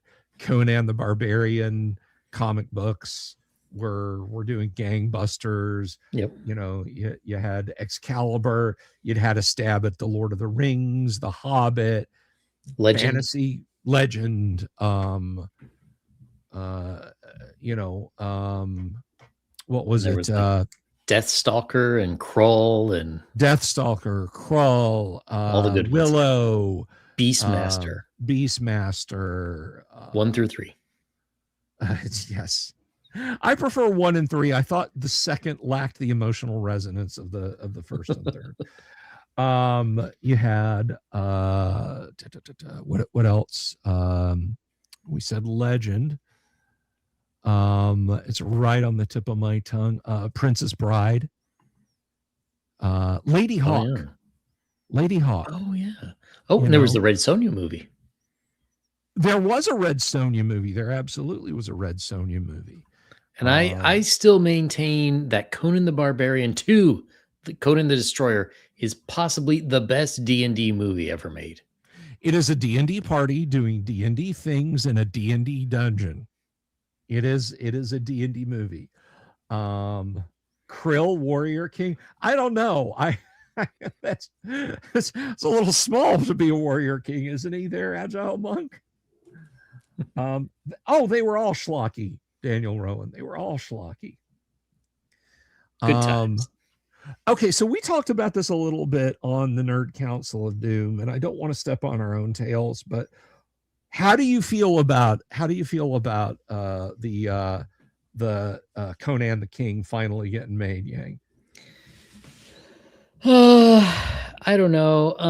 Well, one problem is Arnold Schwarzenegger looks terrible. Guys, if you think that for the 36-year-olds in here, if you think that steroids are going to make you look great, yes, they will for a short amount of time. But when you're in your 70s, you will look like crap. And that's where Schwarzenegger is. Now, if they do it right, you know, like if they have him just as old King Conan, and then they do flashbacks to like a younger Conan when he's taking over Aquilonia. Okay, I could be okay with that. But if they're gonna do like there was a movie a few years ago, The Irishman, where it's got Robert De Niro, and he plays this character all through his life, and they de-age him. The problem is at one point he's a gangster. At one point he's supposed to give a guy a beat down, but he looks like a 40-year-old man who moves like a 70-year-old man trying to beat someone, and that's what I'm afraid will happen with Conan the King. We're going to get the Dial of Destiny. Conan and the Dial of Destiny is what we're going to get. We're going to get a tired Schwarzenegger. When the movie finishes production and rolls out, he's going to be 83. Yeah. We're going to get a tired, sacked out Schwarzenegger who's going to brood on a throne, who's going to hobble from battle to battle. We're going to see him battling from here up, and long distance shots that are so obviously like just put it in Sora. I know Sora got canceled. Just go with me. Just run it through Sora. It'll be fine. We're gonna see a lot of slop like that. I remember the night Arnold announced in 1989 on the Letterman show that they were working on a third Conan movie. I was hyped about it. My buddy Phil was hyped about it. We were all hyped about it. And we told, I don't remember who it was. I think it was Jason or somebody. And we were like, hey, did you see Letterman last night? Schwarzenegger was on. He said this. And he was like, man, he's in his mid to late 30s now. How good is that? You don't want to see that. And I was like, no, you're crazy, man. And I mean, I don't know. I'm going to, it's okay. Let's state a few facts. It's going to come out. It's going to suck. I'm going to see it. Okay. I'm going to see it. I don't want to. I have to. Maybe I go in and I'm blown away. Bill, do you want to pray for divine intervention? Sure. Why not? I have to roll 1 or 2 on D100. That's the other thing too, is it's not just will the man still be alive? Will he live through the shooting of the movie? The other question is, why would we think that any studio will make this correctly? You know what I mean? It's going to be like his daughter comes and saves him or something. Yeah. I mean, the first, for those of you who've never seen Conan the Barbarian, get off my channel now. Anyway, no, I'm kidding. There's a scene in the first Conan movie where Conan is provided with the finest breeding stock. And it's not a comfortable scene. Okay. Just if you haven't seen it, fairly warned be ye, says I. The second movie was they deliberately made a PG rated second movie. They were like, we got to take all this up to let you to little bit of Conan legendary. Toy tie-ins were huge. Everybody wanted the next Star Wars. Mattel was approached by Universal, or Universal approached, or Mattel approached Universal, and they said, okay, you're making a Conan the Barbarian? Yeah, we're making a Conan movie. We're going to make some Conan toys. Oh, cool. We're going to sell Conan toys. Cool. That's cool. And then they showed a rough, after they had decided on what Conan would look like. Look at He-Man's sword, by the way. And then look at the Atlantean sword in Conan the Barbarian. They sat Mattel execs down and they screened Conan the Barbarian for them. And they said, we cannot sell toys to 8 to 12-year-old little boys and little girls based on this. Well, we just absolutely not. So they already had millions of dollars worth of molds made. They had everything ready to go. Yep. What to do? Make a new toy line. That's why we got He-Man. Now, the only thing I'll say about that is it's very interesting, because just a couple years later, all those same toy companies saw absolutely no problem with marketing Aliens toys to kids. Which was weird. The biosexual horror of Aliens. So I'm going to need somebody to super chat me. I should not have said that out loud. I really shouldn't have said that out loud. Please, anyone, $5, $10, whatever. And then remember, there was also RoboCop toys. And not only were there RoboCop toys, there was a RoboCop Saturday morning cartoon. Yeah. Yeah. I mean, it was all, it was It was a very, very, very weird time for licensing, but yeah, Mattel balked. But the point is, to come back to the King Conan movie, the second Conan movie was a PG-13 family-friendly fantasy action movie. Well, not quite so family-friendly. But you could set your 14-year-old to babysit. Thank you, Mike. I appreciate that. Super chat Ayudame. Yes. I do appreciate that though, brother. I'll see that in 2 months. that's not on you. That's on YouTube. But no, did I really say? I didn't say anything. What are you talking about? I'm not going to go through and do a sound drop in the middle of the video tomorrow when the video is done processing. But yeah, that was Conan the Barbarian, or Conan the Destroyer was, here, take your sister and keep an eye on her. Your dad and I are going to go see, we're going to go watch the Chariots of Fire. Take your sister to see the Barbarian movie.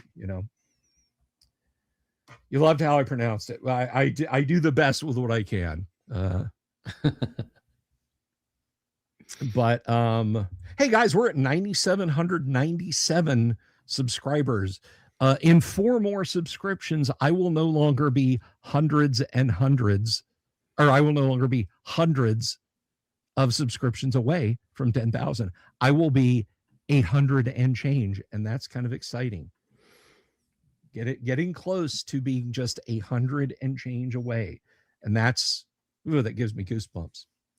And remember, party in Orlando when we hit 10,000.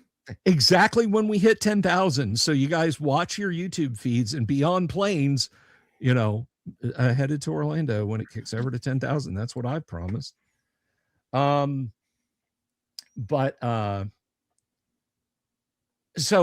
R-rated Conan, PG-rated Conan the Destroyer.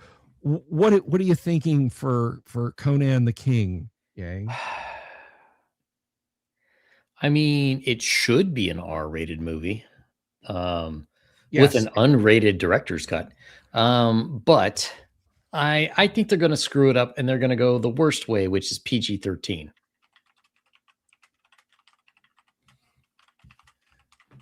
Yeah. No, I agree with you. I mean, but I think the easiest way to approach this is John Milius writing and directing it? I don't think so. And I think that's the big problem, because I think I saw his daughter say that he's not involved. Yeah.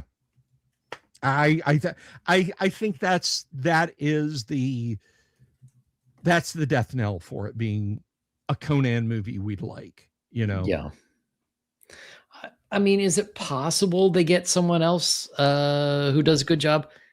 It is within the realm of possibilities. However, since most people want to put their own spin on things, I can't see anyone being remotely faithful to Robert E. Howard's Conan, which is the only Conan that really matters. That's very true. And I know that, I have a vague recollection that the Conan movie was lambasted in Dragon magazine. Interesting. I think you know what? Let's see if we can pull that up. Isn't that a Joe Rogan thing where he tells us this? Pull that up. Yeah. Pull that up. Pull that up. You need an assistant. Wow. Let's see. Hey, you have daughters. Make them be your assistant. They won't come near the studio when this camera is running. Once upon a time, I was doing camera calibration, not the computer and the camera were on. That was it. And I asked Charlotte to come out here. I said, stand here, move, stand. Okay. And I said, hold up, just hold up a little piece of paper. And while I'm standing there, I thought it would be funny to say hi to everybody on the internet, Charlotte. Uh-oh. And I mean, I could see the tension like just her entire skeleton turned into welded just steel. Just it's not funny. I said it's fine. So it's now kind of a joke. Like if I have to ask her to come out here to, help me move a light fixture or something, I'll say hi to everybody on the camera. Oh yes, Jorge, that's going to be amazing. The pitch meeting for Conan 3. Super easy, yes. Barely an inconvenience. So do you have a Conan movie for me? Yes, sir, I do. But isn't Schwarzenegger like a skeleton? It'll be fine. We'll get the CGI in. Nobody will know. Ding, the awful CGI moments of King Conan. Let's see. What was I talking about? Gary. Let's see.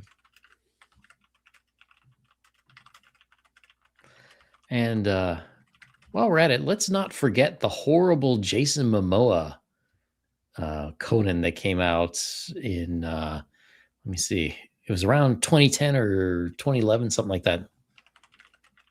So it's not like there's been a good track record of Conan movies. There was really the one that was great, and then the next one was it was fun, but not nearly as good as the first one. Yeah. I mean, I'm going to be honest. I did not even see the Jason Momoa Conan movie. What did you think, Yang? I thought it was awful. So at the time I was in Los Angeles, right? And I had this patient who worked for an exec at NBC Universal. And I guess like they would always go out to see a bunch of new movies. And he dragged her, the assistant, my patient, to see both the Jason Momoa Conan and the Green Lantern movie on the same day. And my question to her was, what did you do to piss him off? It was bad. I would say it was on. Did you ever see the Kevin Sorbo Call the Conqueror movie? It's like on that. No, level. But that was lurking in my mind there. They're about the same. All right. So I think the issue. Okay, here we go. This is Dragon Magazine 36. If you guys want to find this on the Internet Archive and check this out, this is, let's see, where'd it go? My computer is just dragging. Aaron Rear, good to see you. If you guys have not subscribed to Yang's channel, where you at now, Yang? Are we getting you some traffic at least, buddy? I am at 914. 914. So that's 5 more tonight. I do what I can, man. I do what I can. 914. There's 118 watching. There's got to be 86 of you guys out there. There's got to be 86 of you guys out there that will go over and subscribe to Yang's channel tonight. Please do that. Anyway, so here is the I'm going to share this on screen if I can get this. Let's see. We will tell you because we bring the facts here. I feel bad though. I almost feel like we're cheating on Father Aaron. Like we should have him. I think he's a little busy this evening. Yes.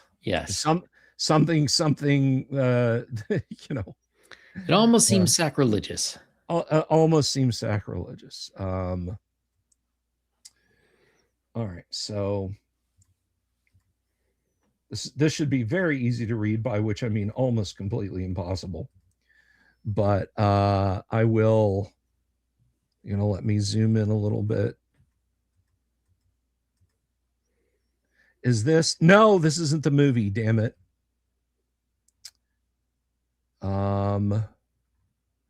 This is okay. This is not the issue. This just has Gary talking about Conan. At least as far as I can tell. Sorry about that, everyone. Sorry to get everyone's hopes up. Adequate Friday, yeah. Yeah, those are the stats. Take care, Jorge. Let me try one more time. Let me try one Night, more Jorge. time.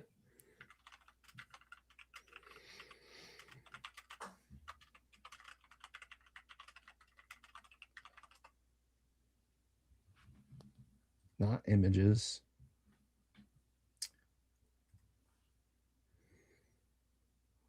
All right.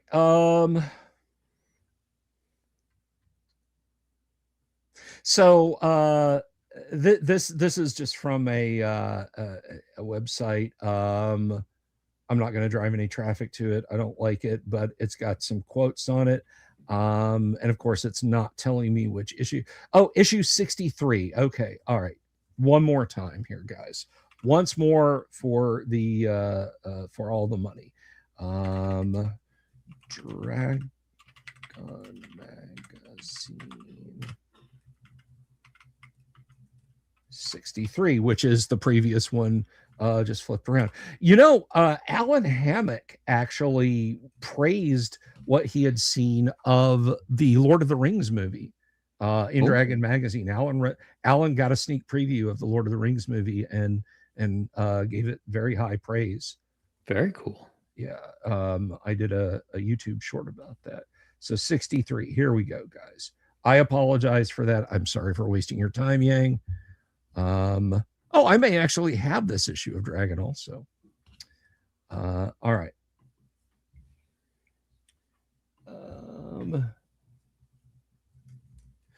This had better be it, because if it isn't, I'm just gonna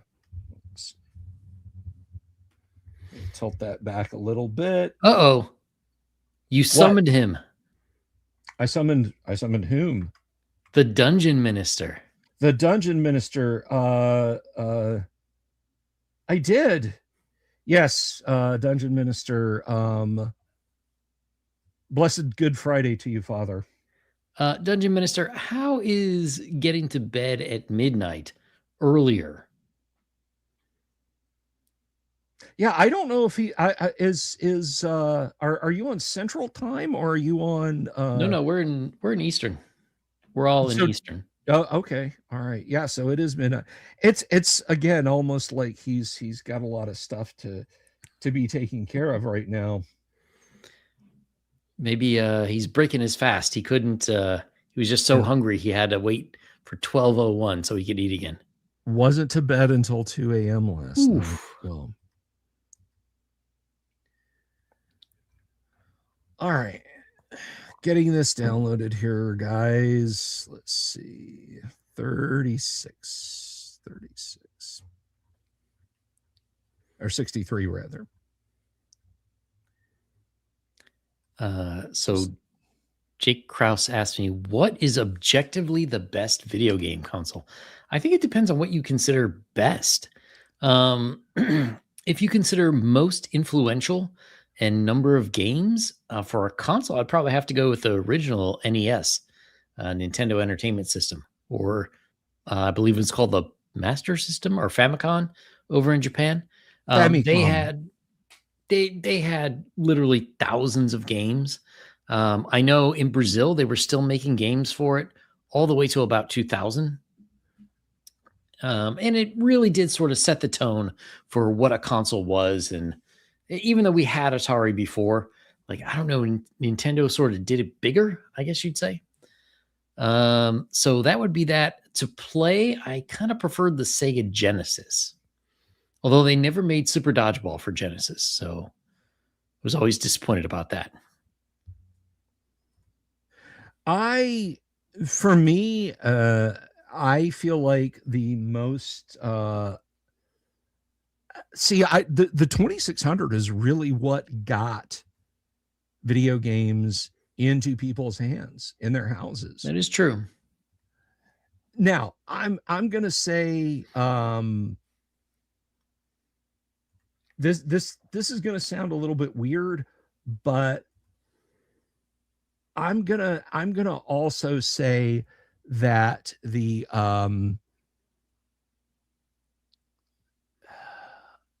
was a console, and I can't remember what it was called.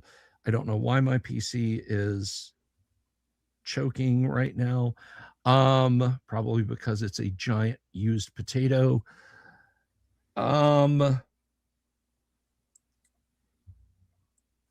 But there was the Fairchild Model F, and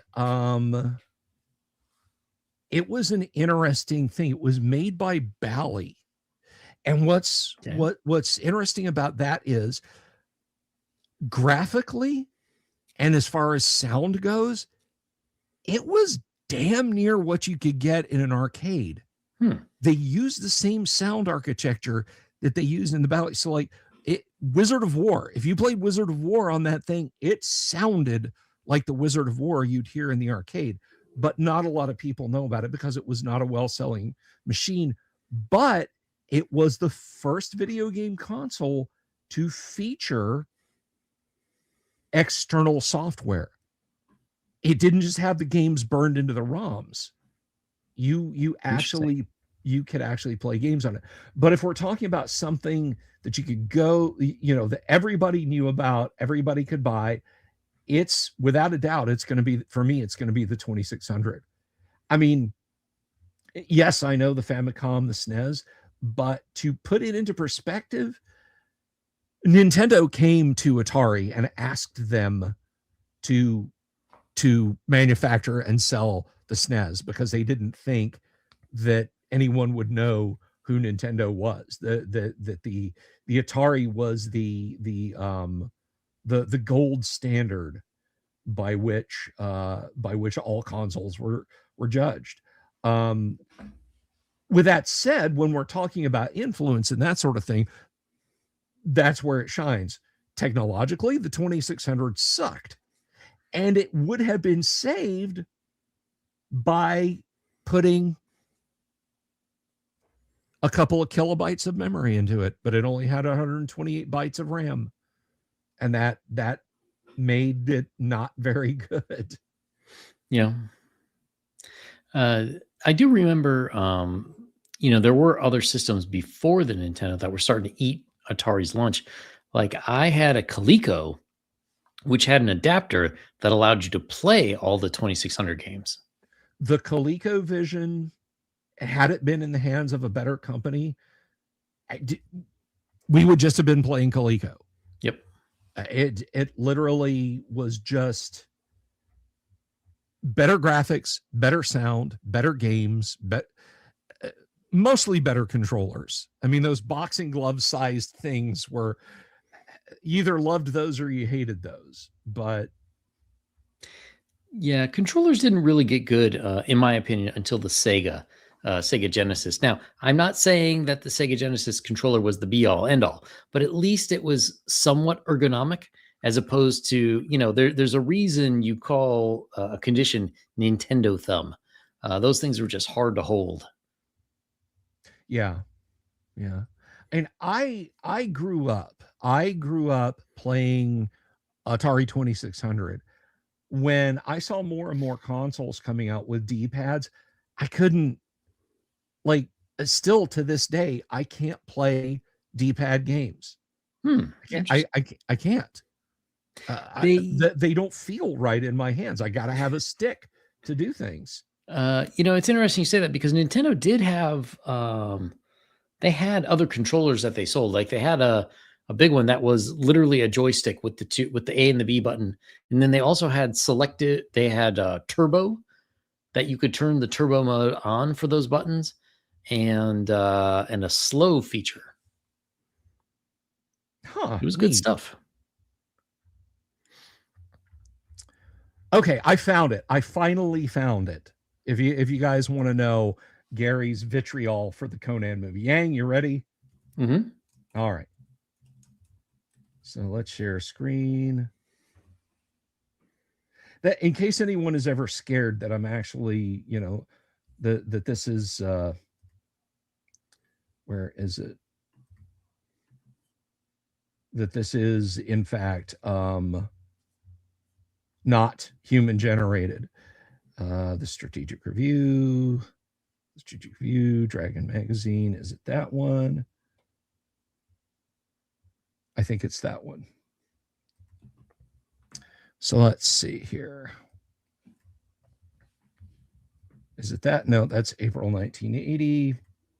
I have the issue open here. Why will you not let me share it? Sometimes StreamYard does things and it makes me angerless. It makes me angerless. All right, StreamYard. We'll just do this. We're just going to share an entire screen, and then hopefully nothing will go wrong.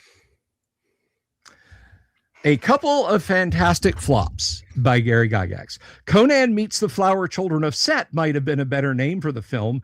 And if there is any resemblance between the cinema version of Conan the Barbarian and that of Robert E. Howard, it is purely coincidental. The disappointment which began to grow inside me about 1/4 of the way into the film was not mitigated by anything which happened later on. In fact, bad became worse. I refused to become involved in even a brief synopsis of the movie's storyline. The armor was good, the weapons less so, but passable. The muscular Arnold Schwarzenegger made a fine Conan, except, as all Conan fans know, the Cimmerian has black hair, not brown. More important, Conan can take out any opponent, even a muscular dude with a huge wooden maul. He doesn't need to resort to cheap mechanical traps versus anything less than the incarnation of a god, demon, or worse. If you like special effects, the film is passable. If you have any respect for Conan as presented by Howard, then I suggest you stay away from the theater or else be prepared for great disappointment. Pointless, excessive violence and gratuitous helping of sex certainly don't help allay this impression. Point of order, Gary. Yes, they do. Director Dino De Laurentiis has a way of screwing up basically good material, as he did with his remake of King Kong. He really did a number on Conan the Barbarian, and L. Sprague de Camp should have been ashamed to allow his name to appear in the credits, in the list of credits as technical advisor. And then he goes on to lambaste The Sword and the Sorcerer, which I will spare you guys. So Gary did not like Conan the Barbarian. He did not like Conan the Barbarian at all. So now you know. You guys wanted to know, and now we know. Well, it kind of makes you wonder if Gary had lived until today and he saw the state of movies now, would he look back on Conan a little more fondly? I don't know. I do know this. I do know this. Gary said that the Lord of the Rings films were his second favorite fantasy movies of all time. And I asked him on my interview I did with him, you guys can go catch this over on my channel. I asked him, okay, well, with that said, what was your favorite fantasy movies of all time? And he said, I knew you were going to ask me that. The Harry Potter films. Gary was very taken with the Harry Potter movies. He said the thing that he really didn't like about the Jackson Lord of the Rings movies was he said, how did he describe it? The Christmas music when the elves were ever around. It's like, oh, he's like, we didn't need that, So yeah, I mean, I think, I had a lot of nits to pick with those movies, but I think it's the best that we were ever going to get. As you can see by Rings of Power. And, it wasn't that bad. There were parts, but what are you going to do? Yeah. I can tell you, I have never seen any of the Harry Potter movies except for one. I saw Jake, you okay? You okay, buddy? But I saw the one with Johnny Depp. My family, bless their hearts, took me to see that, and they're like, "Oh, you want to go?" And I'm like, yeah, I'll go check it out. And so we went and we saw them, and we came out, and as we're walking into the theaters, I turned and looked at them and I said, in sincerity, they had said, do you want to go see this movie? And I was like, yeah, okay, let's go see that movie. Johnny Depp. I like Johnny Depp. I like fantasy. I said, now, okay, was this part of the Harry Potter universe? And they were like, and they thought I was having them on. And I was like, no, really, was this part of the Harry? And they're like, yes. Did you not know? And I said, no, I don't know. I haven't read the books. I haven't seen any of the movies. And they were astounded because, like, if you have FX, like, it's Harry Potter and Lord of the Rings and Fast and Furious. And that's it. Like that on the weekends, that's all they show on the FX network or FXX network. And so they had no idea that I had never seen Harry Potter. This was the first time I had sat down for 2 hours and watched Johnny Depp around, and a very awkward guy with a little tiny baby Groot that like hung out in his pocket, and the wizards were going to brain wipe some woman because a dude traveled through time. I don't know. I don't remember. I didn't see. I don't know them. I don't know them. So take away my nerd card, I guess. I only know, classic Dungeons and Dragons going back to like the days of chainmail. So, but yeah. So I have seen one Harry Potter movie, like, and it's from somewhere just kind of in there. It's like in the mix of Harry Potter movies. It's like, have you ever read Lord of the Rings? Well, I read something about a talking tree once, but other than that, no. So my nerd bank is full without Harry Potter. Thank you, Mike. So, not to put you on the spot, but you are not going to be able to make it to GWOC this year, correct? I am still trying to see if I can sneak into a game. I don't know. It's kind of a rough week. My wife is going to go visit her mom the Monday after, or no, actually the last day of GWOC, now that I'm thinking about it. So got a lot of wifey stuff to do. Okay. I'm gonna try. We're gonna see. I might be able to slip into if there's something Friday night. I think, you know what? Let's take a quick look at the GWOC. I know we have some stuff coming on. By the way, guys, Saturday is when I found out from Eric and Heidi what their availability is. Still don't know what they're doing, but they will be here Saturday. Alyssa Hazel is on Thursday. We've got Richard Witters and Sky Hernstrom are on Friday. Tracy Lesh is on Saturday evening. So those are our panel times. Let me pull that up. And if you don't know what GWOC is, guys, it's the Great Underground Online Gaming Convention that you can join and play over on Discord. It is free. I should point out it's free. Don't ever let anyone tell you it's not free and that they're there to charge you a bunch of money for tickets to GWOC, because there is no tickets to GWOC. GWOC is entirely free. So let's see. Saturday. We're looking at Saturday. Well, Untold Destiny. Dean and his lovely wife are running some Untold Destiny. We have some Cal. That is at 11 a.m. Eastern. Cal Arath is being run at 12 p.m. 2 p.m. I can't believe nobody has signed up for this. But 2 p.m. Stephen Radney McFarlane is running Delve RPG Goblin Stomp. If you guys don't know who Stephen is, he is working on Melf's Guide to Greyhawk. So I think you guys would do well to get in that. Dystopian Dawn is happening at 4 p.m. Dungeon Crawl with OSE at 5. Gamma World to Albuquerque Starport. Yay! You go metagame. I would consider it if I wasn't having PTSD flashbacks from it. Birdman erase. And then Queen of the Demon Web Pits at 7 p.m. And like I said, we have some panel-y stuff going on there too. So that's what's going on Saturday. That's what's going on Saturday. And oh, look, a scammer. Let me just delete that message because we don't. Actually, I need to ban and delete. I do my best to keep track of scammers and scam alerts and stuff like that, guys. So I apologize when we get scams on the channel. I'm one guy doing it all. But I will be there. I will be there, guys. I can't not be there, right? I'll be running stuff. I'll be helping moderate panels. I'll be popping popcorn and hanging out high quality hot dogs. That is an old Gen Con joke, by the way. Well,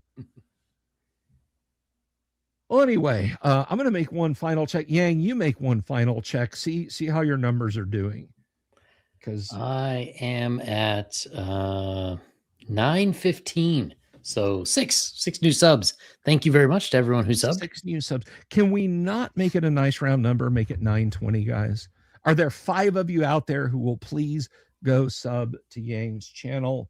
I'm going to pop over here real quick. Yeah, 97 for me, 915 nice. For Yang. Make it 920, guys. Give him the 5 subs, bump him up, and then he's 80 away, and we can get him there by summer. And let's make that happen. But Yang, anything for the talking stick before we wrap for the evening? Because it's tomorrow. It is now tomorrow. Not that I can think of. Go enjoy guac, and happy Easter, everyone. Yes, happy Easter to everyone. Quick answer to your question. Kabuki, we had a scammer on the Discord for the guac, not here on the live chat. So fear not. You did not fall down in your duties at all. All right. So thank you to Yang. Please help yourself to a cordial and some salmon cream cheese on bagel in the green room. Yum. I will let you depart. As for me, guys, I will be back on Monday. We are going to devote a lot of airtime Monday to the guac, so don't miss that if you want to be there. I must insist that you do subscribe to Yang and Zhao's channel, or else if you don't, do you know what I will do? I will tell the owl bear where you live, and you don't want that to happen. So thank you everybody for being here. Love you all. Good night, and have a safe and happy Easter. Peace. Have you seen my owl bear?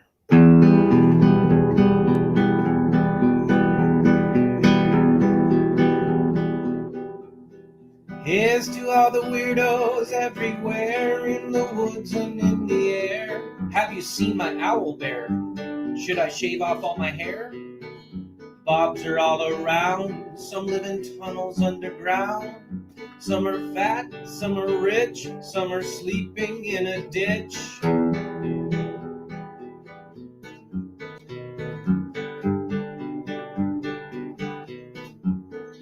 Can you ride a crooked horse without a saddle way off course? Naked as a toad all the way to Smoky Joe's. Have you seen the little creep driving fast in his little green Jeep? He smells like fish and brandy, but his rotten teeth look dandy. Take me to the show, I don't care if fast or slow. From action flicks to dancing dicks, just take me to the show.